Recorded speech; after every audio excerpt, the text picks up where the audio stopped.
Olá, pessoal! Sejam todos muito bem-vindos a mais um episódio da Jornada do Conhecimento. Hoje nós vamos falar aqui sobre o tema Jornada Indústria 4.0, experiência de um usuário final, um profissional que trabalha dentro dessa indústria para implantar essa jornada. E para isso eu convidei aqui o meu amigo Marcelo Saraiva, que vão participar logo após a vinheta.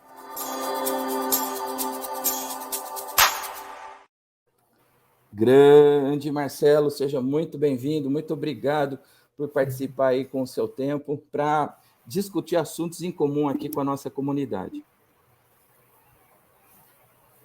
O prazer é todo, Marcos. Muito bom. Legal, vamos lá.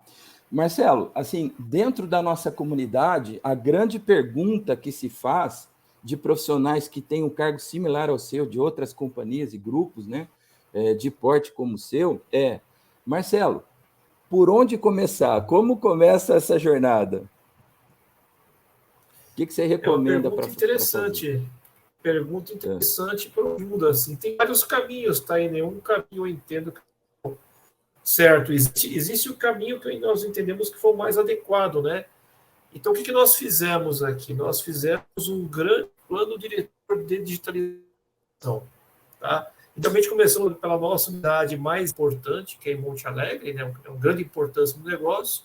Depois, nós expandimos para outras unidades nossas. Depois, o que nós fizemos? Nós fizemos uma grande jornada de harmonização entre os PDDs que foram criados. Porque, muitas vezes, o que acontece? Você pode ter uma unidade que está numa realidade, pelo ponto de vista tecnológico, mais ou menos preparada do que a outra, né? Então, a gente entendeu fazer um caminho ótimo aí de implementação entre as diversas iniciativas da indústria, né?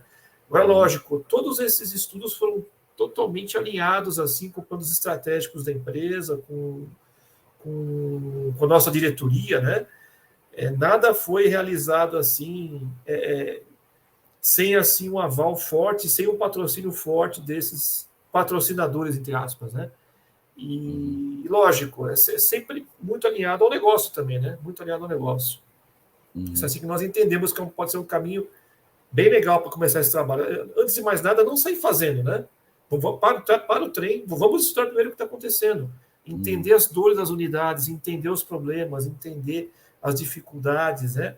E, a partir daí, sim, avaliar essas dores, avaliar as possíveis soluções que podem ser empregadas, avaliar custos, avaliar retornos, né?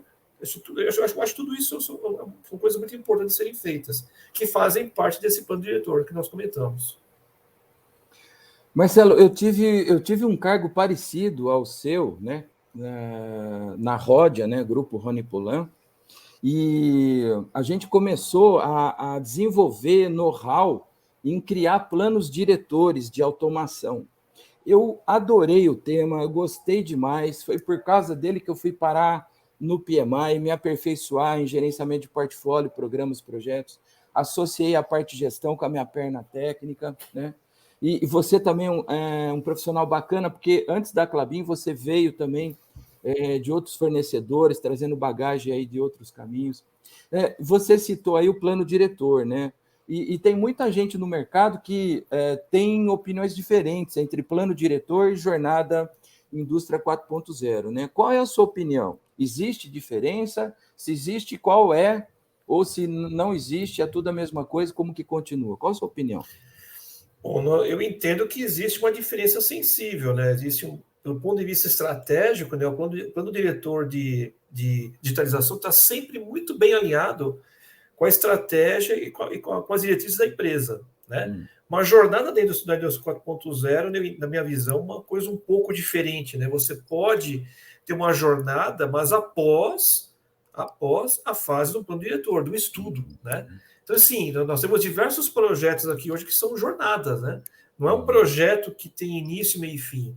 São jornadas que não têm fim, porque são atividades nossas aqui que fazem parte do dia a dia, fazem parte de diversos, vamos dizer assim, pacotes de soluções que nós implementamos que dão essa base como resultado dos PDDs, né?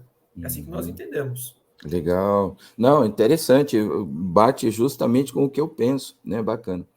Uma outra pergunta recorrente da nossa comunidade, a profissionais que têm essa posição que você tem, é, nem todo mundo da audiência te conhece, Marcelo, então seria muito importante você dizer o que você faz aí, qual o seu papel, né? Eu sei, mas nem todo mundo da audiência sabe, então vamos lá. Esqueci de perguntar isso no Então, começo, tá bom. desculpa. Vamos lá. Funciona assim, nós temos a nossa gerência, né, foi criada há mais ou menos uns 5 anos atrás, com 2 pessoas, hoje estamos em 14 pessoas, né? Caramba. Então tem crescido de forma bem exponencial e a nossa gerência ajuda as nossas unidades fabris e também os outros tipos de negócio que nós temos, no caso da florestal, no caso do pessoal da logística, não só as unidades de papel e celulose, mas também as unidades de embalagens que nós temos, que se você for compor a quantidade de fábricas, aí hoje dá mais ou menos umas 23 fábricas que nós temos no Brasil hoje, e uma na Argentina, fora o negócio florestal, fora o negócio logística, né? Então, nós ajudamos esse pessoal todo, né, das unidades, a implementar esse 4.0. Esse é o nosso papel, né? Agora, assim, como é que nós trabalhamos? Nós temos um corpo técnico formado não só por engenheiros de automação, né? Mas nós temos pessoas que são ligadas da área da mecânica, temos pessoas ligadas à TI, temos pessoas de automação, temos engenheiros químicos no nosso grupo também. Então, é um grupo bem eclético, né? E esse grupo todo forma uma grande força, cada um com um conhecimento específico, e aí temos as unidades a implementar os diversos tipos de projetos, desde IoT, a Data Analytics, questões que envolvem RFID, cibersegurança e assim por diante. Esse é o nosso papel. Legal. Todo esse comitê que você citou, ele é corporativo. Todos vocês andam juntos em todas as unidades. É isso? Isso. A nossa base é fixa aqui no Paraná, em Telemaco-Borba, mas nós atendemos todas as unidades do Brasil. É isso. Legal. Muito bom. Então, tá lá, né? Ó, pessoal, então, todo mundo que está nos assistindo aqui, que tem posições, né, ou até funções similares ao do engenheiro Marcelo, né, costuma discutir conosco em fóruns, né? E aí eu queria trazer essa pergunta para o Marcelo para a gente poder ouvir a opinião dele. Como garantir... toda jornada tem os seus stakeholders, né? São as partes interessadas que estão ligadas direto ou indiretamente com os resultados dos projetos, né, das iniciativas que você vai criar aí na jornada. Esses stakeholders, eles têm características extremamente mutantes, né, extremamente voláteis.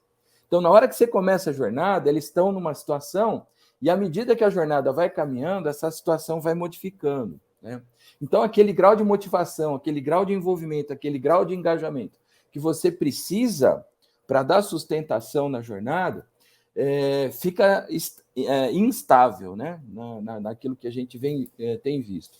E a pergunta recorrente da nossa comunidade, Marcelo, é justamente essa, né? Como que você, na sua experiência, consegue fazer com que esses stakeholders consigam ficar sempre aí alinhados com o engajamento, garantindo essa sustentação que você tanto precisa aí, tanto para a parte de gestão, para a parte de tecnologia, para a parte de pessoas, né?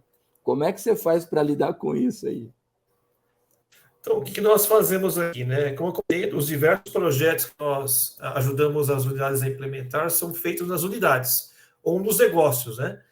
Então, a gente trabalha muito com comitês de transformação digital, locais. Então, o que a gente faz com isso, né? Dentro desses comitês, existem lá os seus sponsors, existem as pessoas que são as responsáveis, existe lá um grupo técnico da operação, um grupo técnico da manutenção, grupo técnico do laboratório, assim por diante. Diversos tipos de departamentos estão lá envolvidos nesse comitê.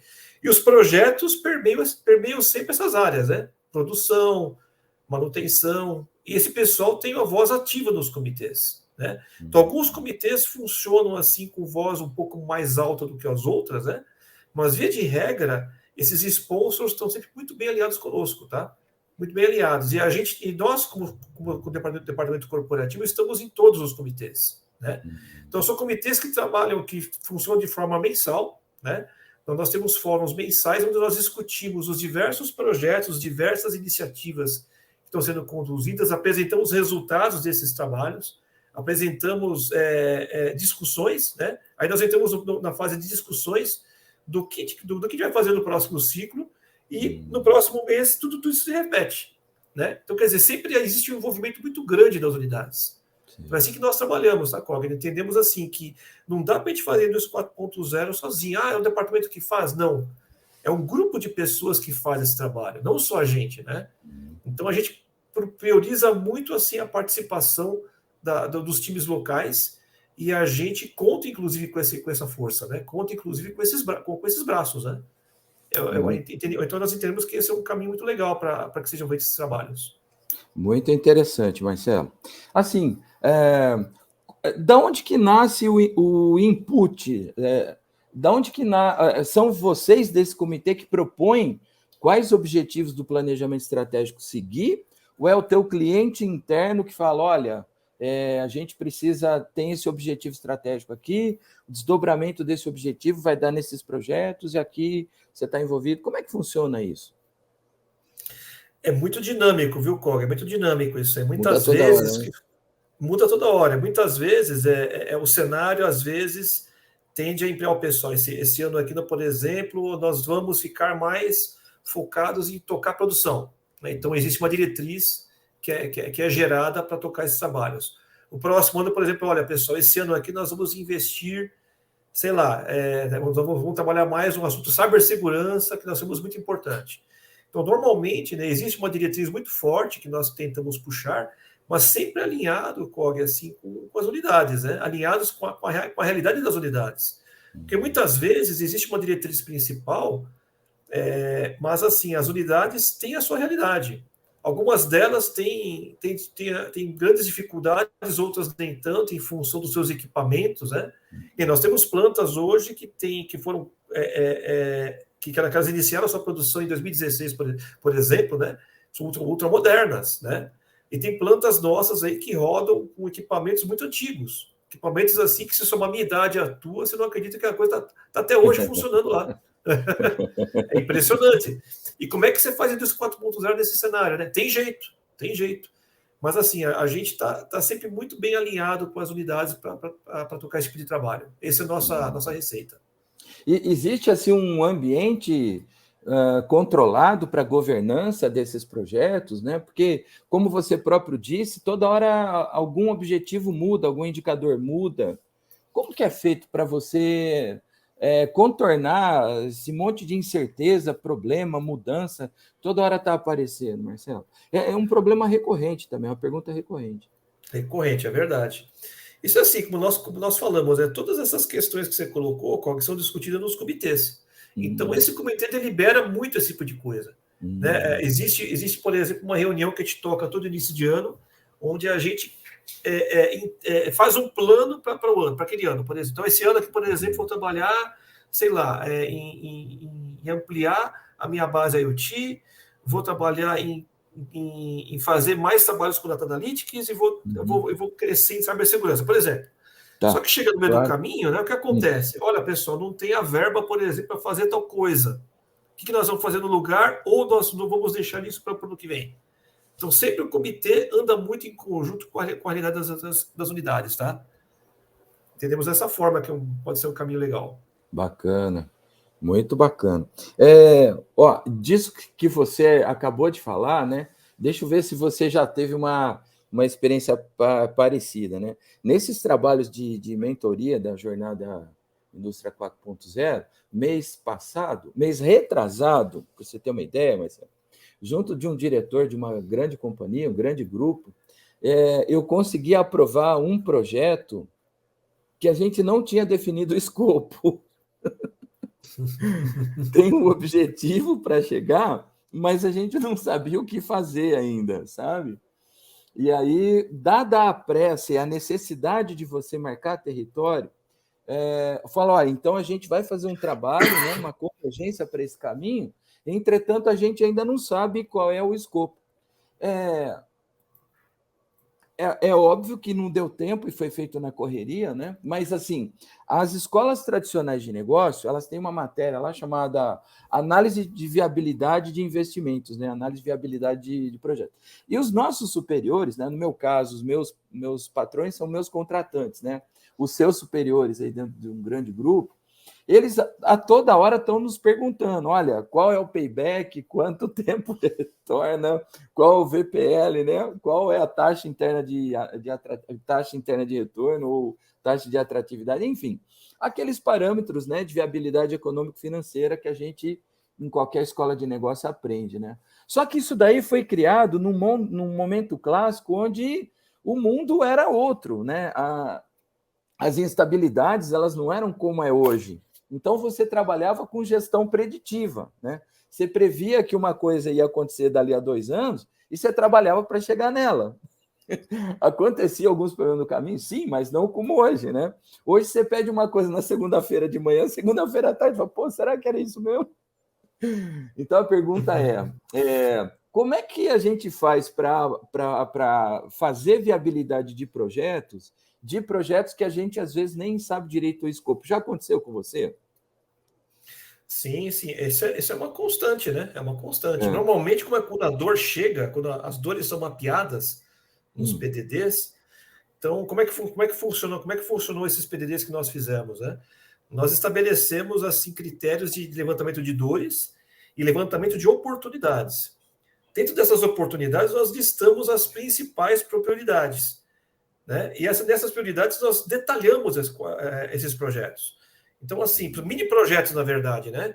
Então, a gente conseguiu mapear, por exemplo, em 10, 8 projetos por unidade, os mais importantes, mas alinhados sempre com as unidades, sempre alinhados. Então, vou dar um exemplo, sei lá, um projeto que envolva melhoria no meu consumo específico de algum tipo de insumo, por exemplo, né? Então, a dor chega dessa forma para nós. Agora, como é que você resolve isso? Tem várias possibilidades.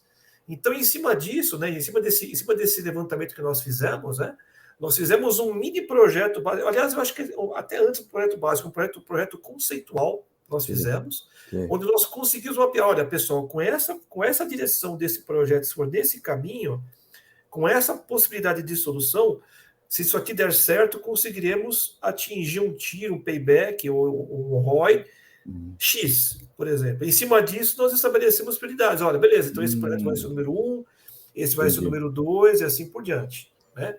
E depois que nós fizemos isso, beleza, então aprovaram seus projetos, vamos fazer. Só que são projetos conceituais. Então, o projeto conceitual depois tem que se transformar num projeto básico e num projeto detalhado. Então, aquela assertividade que você tem em relação ao ROI, em relação a retorno e tudo mais, ela pode variar um pouquinho, ela pode variar ou um pouquinho mais ou um pouquinho menos naquilo, né? Então, em outras palavras, você vai ter um retorno de investimento, né? Ou você vai ter uma garantia que você vai conseguir realmente economizar alguma coisa e ter possibilidade de melhoras no seu processo, baseado depois do seu projeto detalhado. Tá? Então é assim que nós fazemos com alguém aqui, tá? É assim que nós fazemos. Bacana, muito bom. E como a nossa comunidade, grande parte é gestor, né, gerente, Marcelo, muitos, né, têm liderança em cima de um efetivo de pessoas grande, né? E aí entra o fator humano, né? E nós somos técnicos, eu conheço você, sei que você é bastante técnico também, mas você é um gestor e você lida com gente a toda hora. Aí eu queria saber de você, né? Eu e todo mundo que está aqui nos assistindo, né? A nossa comunidade de gestores industriais.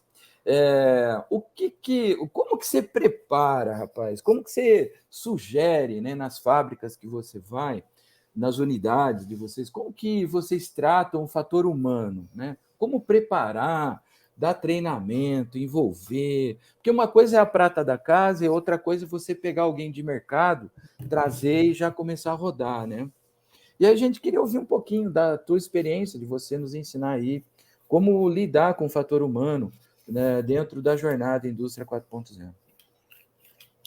O que nós entendemos com alguém em relação a um caminho para esse tipo de problema, eu acho que é recorrente, que você comentou, em todos os tipos de projetos, não só os que envolvem transformação digital, né?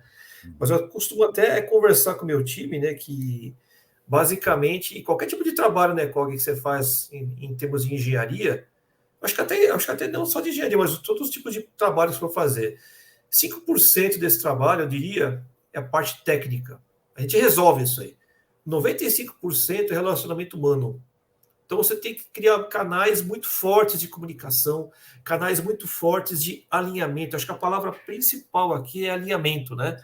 Quando você está alinhado com a alta gestão que vai receber esses trabalhos, né? Quando você está alinhado com as pessoas que serão os grandes consumidores desse trabalho, que são os operadores, que são, sei lá, os engenheiros de processo, não importa que tipo de profissional serão os grandes consumidores dos trabalhos da indústria 4.0, né? Seu trabalho vai para frente. Então, isto é, você tem que trazer esse pessoal desde o início dos projetos para estarem trabalhando junto no projeto.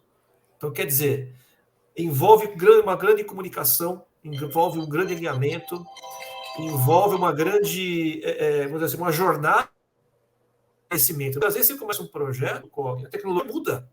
Pode acontecer isso aí. A indústria 4.0 é muito dinâmica, né? Um sensor, por exemplo, que não aguentava uma temperatura, por exemplo, estimada, você precisa que ele aguente 90 graus, sei lá, mas de repente surge um que aguenta, né? Surge um que aguenta. Opa, vamos testar esse sensor. Então, às vezes o projeto pode ter caminhos, né? Pode ter caminhos tortuosos, mas os grandes objetivos atingidos, né? Assim, um grande alinhamento com esses detalhes técnicos, né? Com essas questões técnicas aliadas com as pessoas, fazem dar certo os projetos. Agora, se você começa um projeto sem ter esse tipo de alinhamento da comunicação, a chance do insucesso é muito grande. Que nós entendemos. Então, procuramos sempre fazer dessa forma, tá? Uhum. E o plano de treinamento? Você envolve direto aí os cedentes de tecnologia, os fabricantes, está todo mundo na mesma parada? Sim. Como funciona isso? Sim. Normalmente depende nova, muito né? do tipo de projeto, né? Muita coisa nova, né? E assim, normalmente, depende do tipo de tecnologia, nós sempre, né? Entendemos que é muito importante que tenha essa fase do treinamento, do usuário estar desde o início, né? O treinamento é praticamente online, o cara está desde o início lá, trabalhando nos projetos, nos processos, né? Junto com as soluções, né? E lógico, depois tem a fase do cara entrar no detalhe, do cara conhecer as ferramentas um pouco mais ampla, né? Para entender como funciona, e a gente sempre prioriza esse tipo de aquela coisa, né? Como é que você convence, né, um cara lá que trabalhou com uma planilha Excel a sua vida inteira, que faz suas continhas e tal, e de repente um aplicativo para X que vai instituir essa planilha. Você tem que trazer o cara para estar junto com você desde o início. Né? É assim que a gente entende que é um caminho legal para nós trabalharmos. Tá? E tem bastante assim, né, Marcelo? Eu diria a você que nos projetos que eu tenho pego, a maioria... Nossa, a hora que você falou, me identifiquei muito com isso. Aquele profissional que às vezes conhece demais, né? Às vezes não, 100% das vezes conhece demais o processo e ficou não sei quantos mil anos trabalhando com uma planilhinha, né? A hora que você vai chegar com um SAP S/4HANA lá, né? O cara né, se assusta com isso. Então você tem que realmente dar uma grande preparada, né?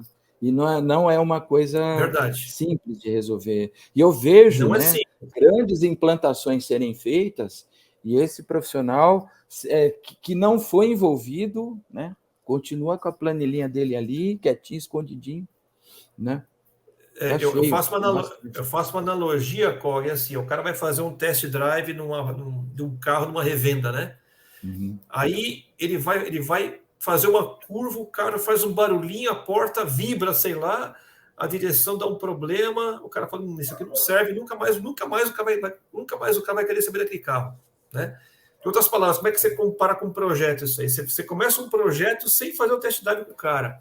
Como é que você convence aquele usuário a voltar naquele test drive, naquele carro, né? Como é que você convence essa pessoa, né? Então, quer dizer, o projeto tem que ser certo, não pode envolver a pessoa na hora errada. Desde o início, as coisas têm que estar muito bem alinhadas, né?